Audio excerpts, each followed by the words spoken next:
Hello students, welcome to my class. இன்னைக்கு நம்ம சிவிக்ஸில் first லெசனில் செகண்ட் பார்ட் பற்றி பார்க்க போகிறோம். ஓகே, ஏற்கனவே ஃபஸ்ட்டு வீடியோ பார்க்காதவங்க போய் பார்த்துருங்க. இது செகண்ட் பார்ட். ஓகேங்களா?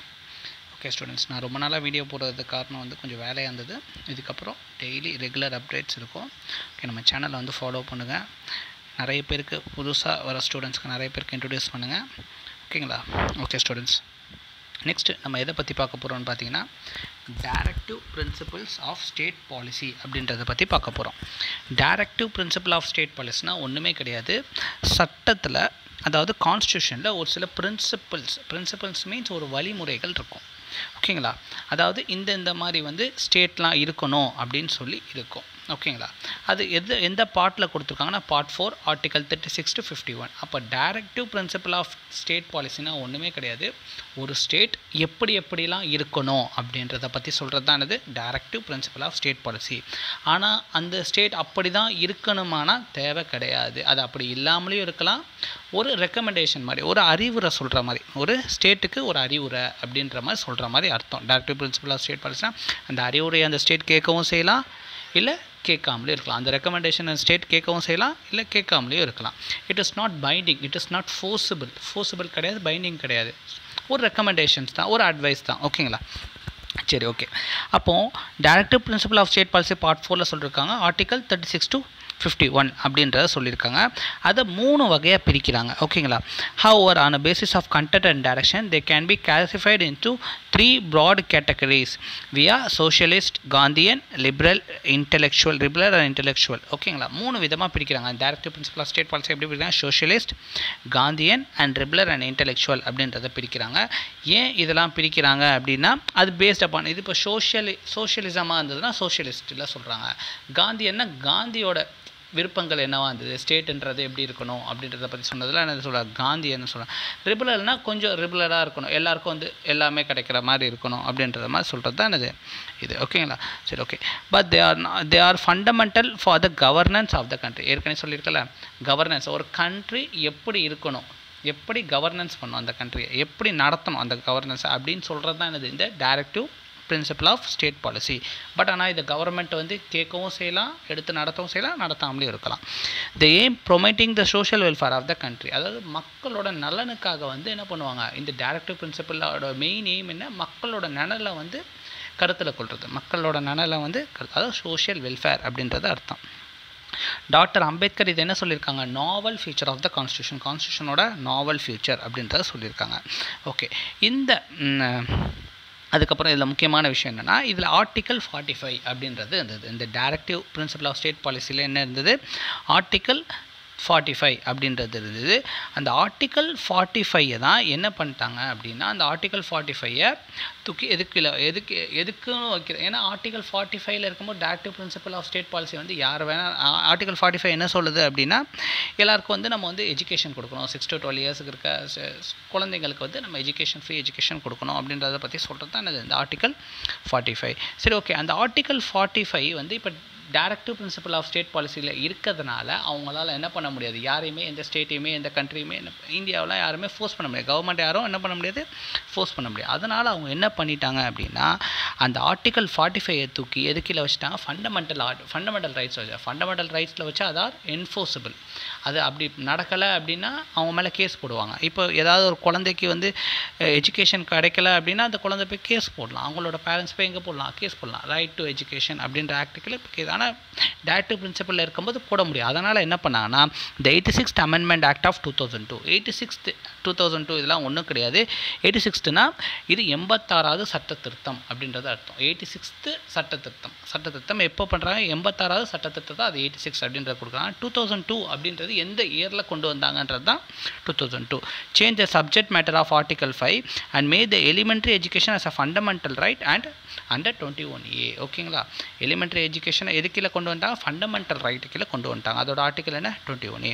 த amended directive requires the state to provide the earlyhood care and education for all children until they complete the age of 6 years. ஓகேங்களா? த amended directive, இந்த டைரக்டிவ் என்ன ஆயிடுச்சு அப்படின்னா, 6 வயசுக்குள்ளே இருக்கவங்களுக்கு எஜுகேஷன் கொடுக்கணும் அதை அப்படின்றத சொல்லியிருக்காங்க.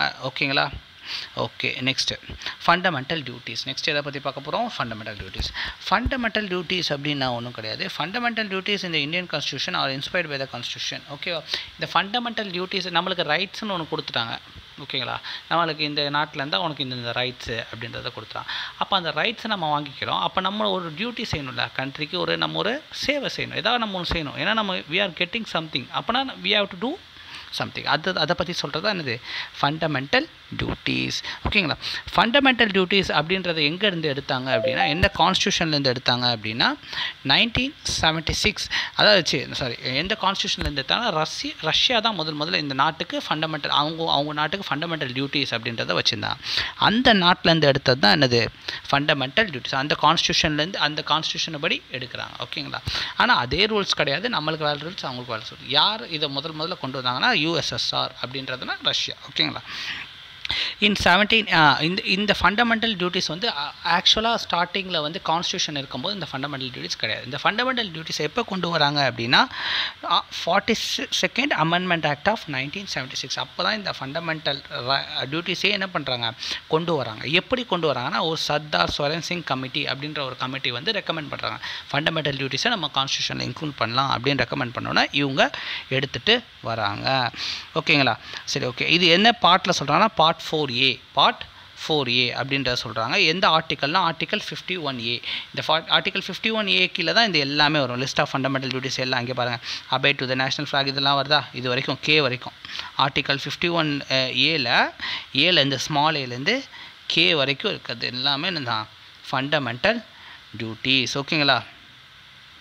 ஃபஸ்ட்டு 10 ஃபண்டமெண்டல் டியூட்டிஸ் இருந்தது. அதுக்கப்புறம் ஒன்று ஆட் பண்ணாங்க, 11 ஆட் பண்ணாங்க. என்ன ஆட் பண்ணாங்கன்னா, அந்த 86th அமெண்ட்மெண்ட் ஆக்டில் இருக்குல்லப்பா, அந்த ரைட் டு எஜுகேஷன் ஒன்று ஆட் பண்ணாங்களா 21A. அப்போ ஆட் பண்ணும்போது இந்த கேவையும் ஆட் பண்ணாங்க, இந்த கேவையும் வந்து ஆட் பண்ணாங்க. இது நம்ம பார்ப்போம்.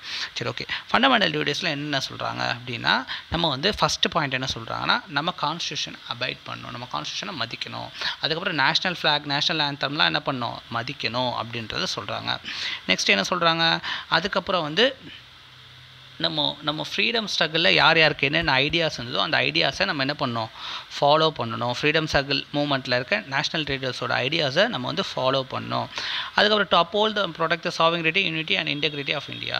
இது என்னென்னா, sovereignty அப்படின்னா இந்தியாவோட uphold and protect the sovereigntyனா ஒன்றுமே கிடையாது. இறையாண்மை அப்படின்ற தமிழ் சொல்லுவாங்க. இறையாண்மைனா ஒன்றுமே கிடையாதுப்பா. இறையாண்மைனா ஒன்று என்னென்னா, மித்த நாட்டுக்கு முன்னாடி நம்ம நாட்டு எந்த விதத்துலையும் குறைஞ்சது இல்லை அப்படின்றத ப்ரூவ் பண்ணுறது தான் இது சாவிங்ரிட்டி. அதாவது நம்ம எந்த நாட்டோட இன்ஃப்ளூயன்ஸும் இல்லாமல் நம்ம தன்னிச்சையாக ஒரு முடிவு எடுக்கிறோம் அப்படின்னா அது பேர் என்னது? சாவிங்ரிட்டி. அப்போது நம்ம அந்த சாவிங்ரிட்டியை என்ன பண்ணோம்? ப்ரொடெக்ட் பண்ணோம். சாவிங்ரிட்டினா என்னென்னு புரியுதா? சாவிங்ரிட்டி எந்த நாட்டோட இன்ஃப்ளூயன்ஸ் இல்லாமல் நம்ம தன்னிச்சையாக ஒரு முடிவு எடுக்கணும். இந்தியா நினச்சா தன்னிச்சையாக ஒரு முடிவு எடுக்கணும். இப்போ எடுத்துட்டு தான் இருக்காங்க, இது வரைக்கும், இதுக்கப்புறமா எடுப்பாங்க. அப்படி எடுக்கிறது பேர் தான் இது சாவிங்ரிட்டி. ஓகேங்களா? யூனிட்டினா ஒன்றுமே கிடையாது. இந்தியாவில் இருக்க எல்லா ஸ்டேட்ஸும் யூனிட்டியாக இருக்கணும். அண்ட் இன்டெகிரிட்டினாலும் அதே தான். ஓகேங்களா? To defend the country and render the national service win upon call. So ஓகேங்களா? என்னது, எப்போ நம்ம நாட்டுக்கு எப்போ போர் கீர் வந்தது அப்படின்னா, நம்மளை கூப்பிட்டாங்க அப்படின்னா நம்ம என்ன பண்ணணும்? நம்ம கண்ட்ரியை பாதுகாக்கிறதுக்காக நம்ம சர்வீஸ்க்கு போகணும் அப்படின்றத சொல்கிறாங்க. அது என்ன சர்வீஸாக வேணா இருக்கலாம். வெறும் வாரில் வர சர்வீஸ் மிலிட்ரியை மட்டும் இருக்காது. ஒரு சில நேரத்தில் நம்மளுக்கு இப்போ பேண்டமிக் வந்துருச்சு, நீங்கள் பழைய டாக்டர்ஸ் எல்லாம் வாங்க, ரிட்டையர் ஆன டாக்டர்ஸ்னால் கொஞ்சம் வந்துட்டு போங்க அப்படின்னு சொன்னாலும் என்ன பண்ணோம்? இப்போ உள்ள கோவிட் சுச்சுவேஷன் நான் சொல்கிறேன். இப்போ சப்போஸ் வந்து ரொம்ப பேண்டமிக் எல்லாம் மக்கள்லாம் இறந்துட்டு இருக்காங்க, ரொம்ப அதிகமாக இருக்கிறாங்க. அப்போ கவர்மெண்ட் உடனே ஒரு ரூல்ஸ் போடுறாங்க, பழைய டாக்டர்ஸ்லாம் கொஞ்சம் வாங்க, ரிட்டையர் ஆகிருக்கோங்க, வேறு டாக்டர்ஸ் வேறு ப்ரொஃபஷன் செய்கிறவங்களாம் வாங்க, உடனே வாங்கன்னு சொன்னால் நம்ம போய் நம்மளோட நாட்டுக்காக என்ன பண்ணோம்? இந்த மாதிரி சேவைகள்லாம் கண்டிப்பாக செஞ்சே ஆகணும். ஓகேங்களா? To promote harmony and spirit of the common brotherhood among the people. ஓகேங்களா? நம்ம கூட இருக்க பீப்புள்ஸோட நம்ம வந்து ஒரு ஹார்மோனி, நல்ல ஒரு அன்பு பாராட்டி, நேசம் பாராட்டி இருக்கணும். ஓகேங்களா? பிரதர்ஹுட், சகோதரத்துவத்தோடு நம்ம இருக்கணும். ஓகேங்களா? எப்படி இருக்கணும் அப்படின்னா, சகோதரத்துவத்தோடு இருக்கணும். இதெல்லாம் எடுத்துக்கூடாது. இந்த ரிலீஜியன், லிங்குவிஸ்டிக், அவன் வேறு மதத்துக்காரன், அவன் வேறு லாங்குவேஜ்காரன், அவன் வேறு மொழி பேசுகிறான், அவன் வேறு ரீஜனல், வேறு ஏரியாவில் இருக்கான், அவன் நார்த்து, இவன் சவுத்து அப்படின்ற மாதிரி எந்த வித பிரிவினையும் உண்டு பண்ணாமல் என்ன பண்ணணும்? நம்ம ஒரு எல்லாருமே சகோதரர்கள் அப்படின்ற மாதிரி இருக்கணும். அதுக்கப்புறம் வந்து உமனோட டிக்னிட்டியை வந்து பாதுகாக்கணும். ஓகேங்களா? Okay. Next to value and preserve the rich heritage of our composite culture. நம்மளோட கல்ச்சர் என்ன பண்ணோம், நம்ம வந்து வேல்யூ பண்ணோம், அதோட ப்ரிசர்வ் பாதுகாக்கணும். நம்மளோட கல்ச்சரை வந்து பாதுகாத்து வைக்கணும். நம்மளோட கல்ச்சரை வந்து நம்ம நம்ம கல்ச்சருக்கு நம்ம மதிப்பு கொடுக்கணும். இப்போ ஃபார் எக்ஸாம்பிள் இந்தியாவில் நிறைய கல்ச்சர் இருக்குது. இந்தியாவுக்குன்னு ஒரு கல்ச்சர் கிடையவே கிடையாது. India is the union of இந்தியாவுக்கு நிறைய கல்ச்சர்ஸ் இருக்குது. தமிழ்நாட்டுக்கு ஒரு கல்ச்சர், கேரளாவுக்கு ஒரு கல்ச்சர், மகாராஷ்டிராவுக்கு ஒரு கல்ச்சர், ஒன்றுக்கும் பஞ்சாப்க்கு ஒரு கல்ச்சர், எல்லாருமே ஒவ்வொரு கல்ச்சர் இருக்கும். அவங்க கல்ச்சரை அவங்க என்ன பண்ணணும், பாதுகாக்கணும். ஓகேங்களா. To protect and improve the natural environment. இது ஒரு முக்கியமான விஷயம். நம்மளோட நேச்சுரல் என்விரான்மெண்ட்டை ப்ரொடெக்ட் பண்ணணும், அதை என்ன பண்ணணும், இம்ப்ரூவும் பண்ணணும். ஃபாரஸ்ட்டு, ரிவரு, இதெல்லாம் நம்ம போயிட்டு நம்ம ரிவரெல்லாம் போய்ட்டு நம்ம என்ன பண்ணக்கூடாது, தேவையில்லாத குப்பைகள்லாம் போட்டு அசுத்தம் பண்ணக்கூடாது. ஃபாரஸ்ட்டெல்லாம் வந்து ஃபாரஸ்ட்லலாம் நிறைய பேர் தேவையில்லாமல் மரங்கள்லாம் வெட்டுவாங்க. அந்த மாதிரிலாம் நம்ம அந்த மாதிரி ஆக்டிவிட்டீஸ்லாம் நம்ம என்ன பண்ணக்கூடாது, இது பண்ணக்கூடாது. லேக்ஸ்லாம் எடுத்துகிட்டு போய் குப்பைகளை போடுறது, வைல்ட் லைஃப்க்கு வந்து நம்ம தீங்கு, அதெல்லாம் நம்ம பண்ணக்கூடாது. நம்ம நாடில் இருக்குது அந்த பொருள், அந்த இதெல்லாம் என்னது, ஃபாரஸ்ட், ரிவர், லேக்ஸ்லாம் யாருக்குரியது, நம்ம கண்ட்ரிக்குரியது. அந்த கண்ட்ரிக்குரியதை நம்ம பாதுகாக்கணும். என்ன பண்ணணும், பாதுகாக்கணும். ஓகேங்களா. அட்லீஸ்ட் என்னோட இது என்னென்னா, பாதுகாக்க முடியாட்டியாச்சு அதை சீண்டாமல் இருக்கணும், அதை அசுத்தம் பண்ணாமல் இருக்கணும். இப்போ உள்ள சுச்சுவேஷன் அப்படி ஆகிடுச்சு. நம்மளால் பாதுகாக்க முடியலை என்னன்னாலும் நம்ம அதை அசுத்தம் பண்ணாமல் இருக்கணும். To develop the scientific temper, humanism and spirit of inquiry and reform. ஓகேங்களா. டெவலப் சயின்டிஃபிக் டெம்பர், அதாவது நம்ம நாட்டுக்காக வந்து நம்ம புதுசாக ஏதாவது கண்டுபிடிக்கணும். ஹியூமனிசம்னா மனிதாபிமானமாக இருக்கணும். ஓகேங்களா. அதை பற்றி தான் சொல்கிறாங்க. To safeguard the public property and to observe the violence. ஓகேங்களா. பப்ளிக் ப்ராப்பர்ட்டி இது ஒரு முக்கியமான பாயிண்ட். இது நிறைய பேர் வந்து ஃபாலோ பண்ணுறதில்ல. To safeguard the public property and to observe the violence. நம்மளோட பப்ளிக் ப்ராப்பர்ட்டிஸ் என்னென்ன சொல்கிறாங்களோ, bus, government buses, public parks, இதோட ப்ராப்பர்ட்டியெல்லாம் நம்ம என்ன பண்ணோம், சேஃப்கார்ட் பண்ணோம். அதெல்லாம் யார் டேக்ஸ்லேருந்து கட்டுறாங்க, நம்ம தான் டேக்ஸ் கொடுத்து அவங்க வைக்கிறாங்க.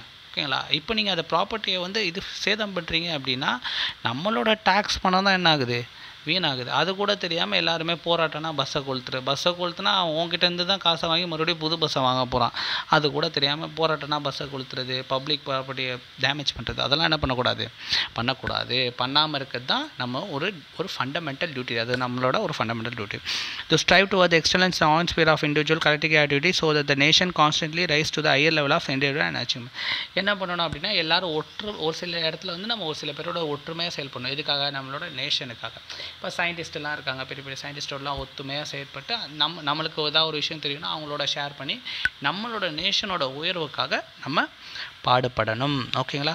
டு ப்ரொவைட் ஆப்பர்ச்சுனிட்டிஸ், இதான் நான் ஏற்கனவே சொன்னது. Provide opportunity for education to his children are born between the age of 6 and 14. ஓகேங்களா. நம்ம ஒரு ஆப்பர்ச்சுனிட்டிஸ் க்ரியேட் பண்ணோம் சில்ட்ரனுக்கு, எவ்வளோ 6லேருந்து 14 இயர்ஸ்க்குள்ளே. ஓகேங்களா. the 86th Constitutional Amendment Act of 2002 has also introduced the 11th fundamental duties 51AK. இந்த 2002 ஆக்ட் தான் இந்த 51AKவை உருவாக்கிடுச்சு, இந்த AK பாயிண்ட்டை உருவாக்கிச்சு. ஏற்கனவே சொன்னேன் ஆல்ரெடி நம்மக்கிட்ட 10 ஃபண்டமெண்டல் டியூட்டிஸ் இருந்துச்சு, இதை ஆட் பண்ணி 11 ஆக்கிக்கிட்டாங்க. ஓகேங்களா. அந்த ஃபண்டமெண்டல் டியூட்டிஸ் என்ன சொல்லணும்னா, under which all the citizens of India are parents shall provide opportunities for education to the children between. ஆப்பர்ச்சுனிட்டிஸை கொடுக்கணும். சில்ட்ரனுக்கு 6லேருந்து 14 இயர்ஸ்க்குள்ளே இருக்காங்க அப்படின்னா அவங்கள படிக்கிறதுக்கான வாய்ப்புகளை நம்ம கொடுக்கணும். இது ஒரு ஃபண்டமெண்டல் டியூட்டி. இந்த எஜுகேஷனை பற்றி மூணுலேயுமே சொல்லியிருப்பாங்க. ஃபண்டமெண்டல் ரைட்லையும் சொல்லிட்டாங்க, directive principle of state policy article 45 சொல்லிட்டாங்க. அதுக்கப்புறம் ஃபண்டமெண்டல் டியூட்டிலையும் சொல்லிட்டாங்க ஆர்டிகல் 51AK, அதுலேயும் இதை பற்றி சொல்லிட்டாங்க. ஓகே ஸ்டூடெண்ட்ஸ், நெக்ஸ்ட்டு வந்து நம்ம வந்து எதை பற்றி பார்ப்போம் அப்படின்னா, இன்டர்ஸ்டேட் ரிலேஷன்ஸை பற்றி பார்ப்போம்.